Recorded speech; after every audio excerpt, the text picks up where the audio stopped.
Gaueko 11:48, Dariok eta Lozak pronostikoak hautsi dituzte Murua eta Gabirondori 22:15 Donostiako Atano hirugarrena pilotalekuan irabazi ostean gogora ezagun, binakako B-serie txapelketako final laurdenetako ligaxkako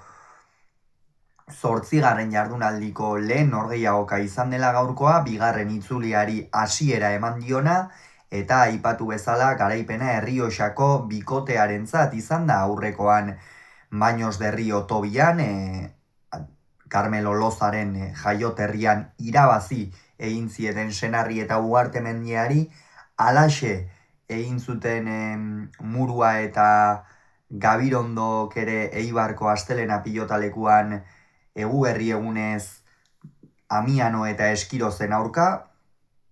eta beraz bibikoteak dinamika positiboan iritsi dira gaurko honetara, eta partida hasiera kaskarra izan da urdinentzat, alde handiarekin, 8-2 joan dira atzetik, gainera Arkaiz Gabirondo eskuinez oso gozakaitz ikusi dugu, ez dakit arazoren bat edo izango zuen Gazteluko atzelariak, Carmelo Loza hasieran ohiko moduan egoki eta zuzen, gainera pilota aurre xamarrean hartzen zuenean astinduz, eta Darioren eskuina ikusi dugu bereziki distiratsu. Orain pare bat jardunaldi partida bat utzi behar izan zuen, Ezkaraiko aurrelariak eskuetako mina medio, hain zuzen ere partida hori izan da orain arte Munitibarren galdu zuten, Amiano eta Eskirozen aurka, eta partida hori izan da orain arte Errioxako bikoteak galdu duen norgehiagoka bakarra, besterik ez dute galdu, beste guztiak irabazi egin dituzte, eta esan dinamika bikainean sartuta daude une honetan, baina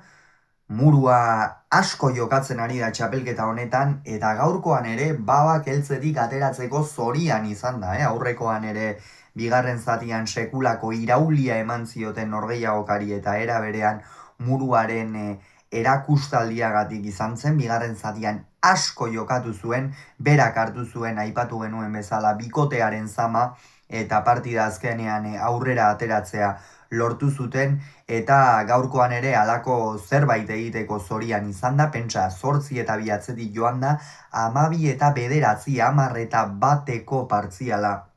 lortu dute.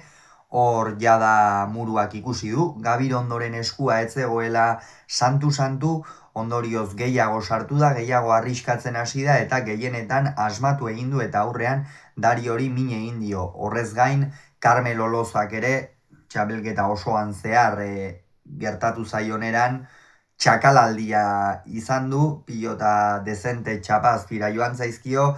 agintzen ez duen une horietan, eta horre egon da une bat Gabirondok zartada ederrak eman dizkiola, frontisa bikain baliatuz eta pilotak errebote inguruan sartuz, baina hor Lozak sufritu du, Dario ia gehienetan pasa egin dute, baina hala ere meritu handiko lana egiten ari da Carmelo Loza txapelketa honetan. Esan dugu beti duela horre txakalaldi bat, baina ez da sekula amiltzen, beti jarraitu egiten du, egia da, horretarako kide bikaina duela, Dario bezalako pilotari bat, esperientzia duna, asko jokatzen duena, kolpe bizikoa, beti osagarri ona izaten da, hasi berria den pilotari batentzat, baina Lozak ere noski badu bere meritua, ez amiltzeko horretan, eta gaurkoan ere halako zer pasa zaio, bigarren zatian gehiago izan dira, 18 eta 14 aurreratu dira bigarren zatian, hor berriro ere Gabirondo pilota galtzen hasi da, aurrean Dario gehixeago asmatzen, eta biziago jokatzen, Muruak ere muturreraino jokatze horrekin batera ez du asmatu bigarren zati horretan, baina gauza ederrak utzi dituzte batez ere Muruak eta Dariok aurreko kuadro horietan, tanto ederrak egin dituzte, publikoa gozarazi dute, eta batez ere horixe, Abner Muruari eman behar zaio meritua, aurrekoan irabaztea lortu zuen, gaur partidaki egin die, baina txapelketa bikaina egiten ari da, eta horrela jarraitu ezkero, jada badakigu erne egon beharra dagoela bikote honekin, baina horrela jarraitu ezkero are gehiago. Eta, azkenerako 22 eta 15, jada partida asko gogortu da, eta gogortasun horrek gorriei egin die mesede azkenerako, eta honen bestez Dariok eta Lozak 7. puntua eskuratu dute, jada playoffetan sartuta leudeke matematikoki noski, baina gainera lehen 2 postu horietan geratzeko ere aurrera pauso ikeragarria eman lukete. Bigarren itzulian partidaren bat edo beste behar bada galtzeko lizentzia ere hartu dute, gaurko hau irabazita, eta Murua eta Gabirondo egoera honean daude, 5 puntu dituzte, baina noski bigarren itzulian